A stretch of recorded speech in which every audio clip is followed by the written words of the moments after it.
and welcome to Rolling with Reviews. I'm Will, and with me as always is the sweet stealing specter herself, Sarah. And today we're doing a review of Ghost Love Candy 2. Sarah, tell us a bit about this game. Alright, players play as ghosts that haunt trick-or-treaters to get their candy. But they have to do so carefully or they will end up scaring the kids, earning negative points. At the end of the game, whoever has the most points from their stash of candy wins. Alright, Will, so why did we get this? Well, we played early versions of the Ghost Love Candy game.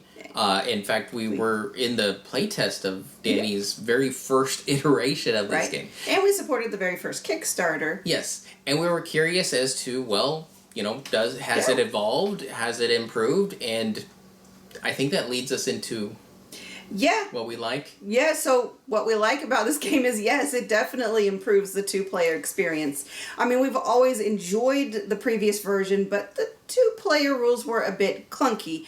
If you got the Steve Jackson version, it actually didn't officially include the two-player rules, but there were two-player rules that existed. We reached out to the designer, like, hey, Danny, where's the two-player? And then he provided them. Yeah. And I think he shared them on I think I ended up posting them on Board Game Geek. Okay. So they are there. Yes. However, this is better. Yeah. Way far better. A little more complex because you have to handle two sets of ghost cards.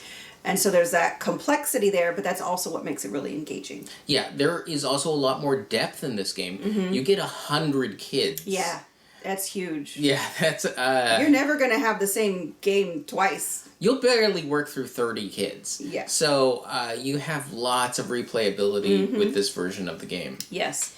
And I think we should also then go over the core of why we really like this game, and it's the haunting choice. So you are trying to get candy from these kids, and you've got ghost cards that are numbered 1 through 9. The higher number you play, the earlier you go than other people, so you can get your first choice. But your higher numbers will scare those kids because they each have what did they call them? A courage number. Mm-hmm. It's a break point, basically. And if you get over that, you scare the kid and bad things happen. Usually you gain that kid in negative points. There are some situations where you do want to scare the kid because the kid might result in positive points for you. True. And so there is a lot of dynamic choices. And that's the whole point, is that haunting choice of, well, I don't want to break that kid yet, but if I don't play a high enough number, Will might go onto it and break the kid and then he's gone. So that choice. Yeah. I also like the inclusion of the little junk. Oh, yeah. That's a nice new piece. So there's like bad treats, like a penny. The toothbrush. A toothbrush. I like that toothbrush. What was another one? There was a rock. Yeah. A ketchup packet. Yes. That was a ketchup packet. I thought that was brilliant. So there's all my great candy, and then also you got full-size bars, yes, which aren't any of the collection portion, but they're just like a bonus 5 points. Right. Except if there's that kid that steals... The Loki character? Yeah, that steals them all. If he's Supervillain. Supervillain. Yes. Yeah. Oh, God, that was not fun. Yeah, so lots of complexity, yes, lots of depth, and tarot-size cards now. Right, yes. So the art really pops, and it's a little bit easier to see across the table. Yeah. I mean, you still thought there was a few times where you'd probably still have to pick up the card. I mean, because the kid abilities can be pretty involved, there can be a lot of text, and so you still might need to pick up a few of them, but the tarot size cards was a huge improvement over, the previous edition just had standard poker size cards. Yeah, another thing I really like about this game is the fact that there's a lot of scalability. Yes. So let's say I'm playing with more family... Casual gamers, and I don't want the high complexity. Mm-hmm. Well, they have instructions. Just use cards 1 through 30 of the kids, because every kid has a number associated with it. You pull those aside. Those are the ones with the simpler abilities. Yes. Yeah. This would be one of those games that if I were still getting together with my coworkers, I would totally, take out those 1 through 30 and just play with those with them, because they are definitely on the casual end of things, and so I think they'd enjoy it the most. And that's, again, like you said, you can play it with families. Yeah, I think that covers most of everything. Oh. Well, I'm going to say one more thing, and I know Sarah's going to avoid saying this. This comes in a more reasonably sized box.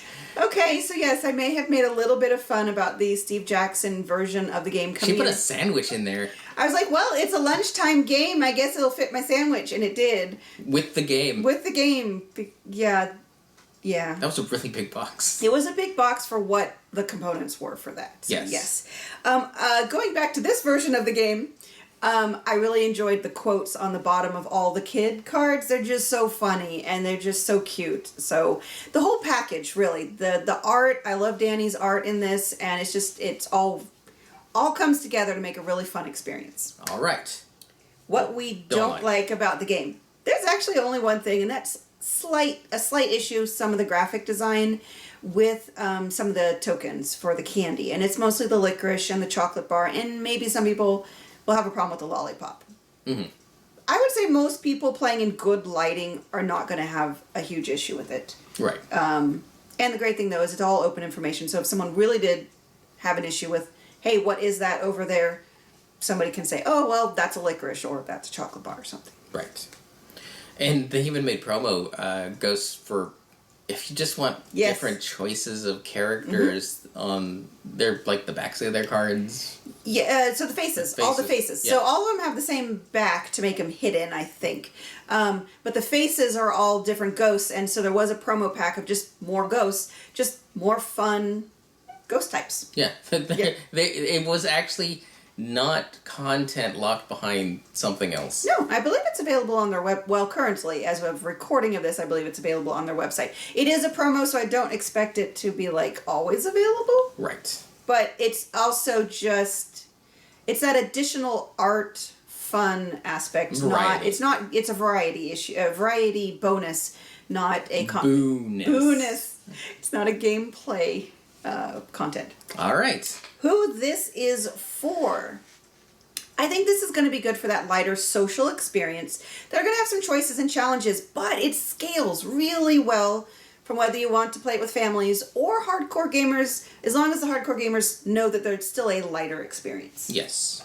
It's not going to burn your brain by any stretch of the imagination. It's cute. It's fun. Yes. It's a good time to have. Yep, agreed. All right.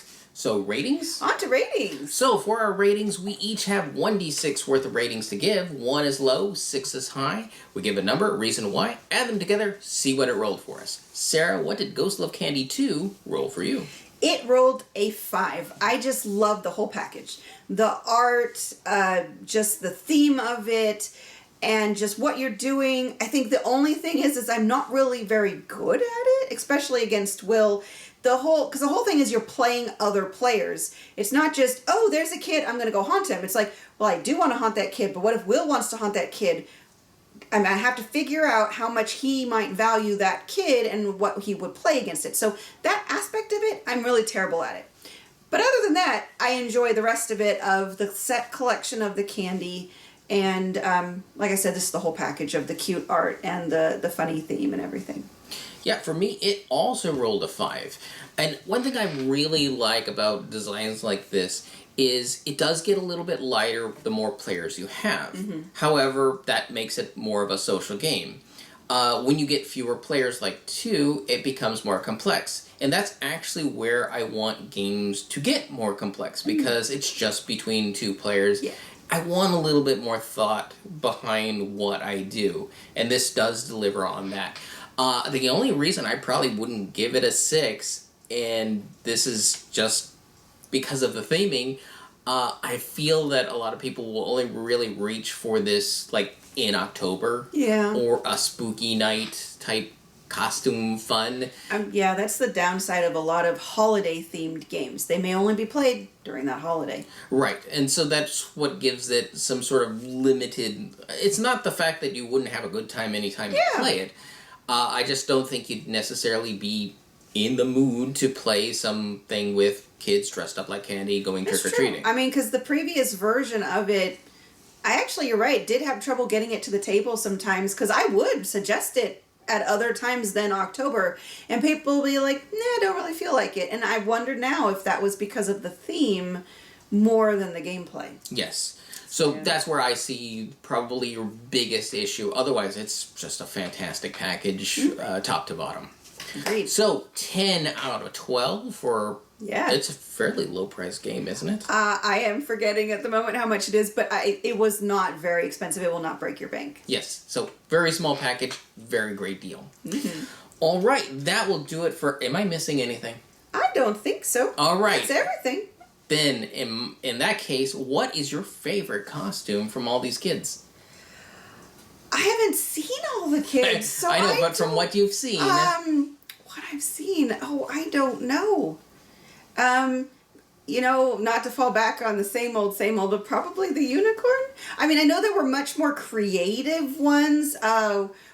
There was one that was ketchup or... Yeah, he was a big bottle of ketchup. Yeah, that was cute. I could have sworn there were some other ones that just really made me laugh, but I'm blanking on them now. How about you? The one that got me was the garbage can. Yes, the garbage can. Because he actually did like to collect all the garbage.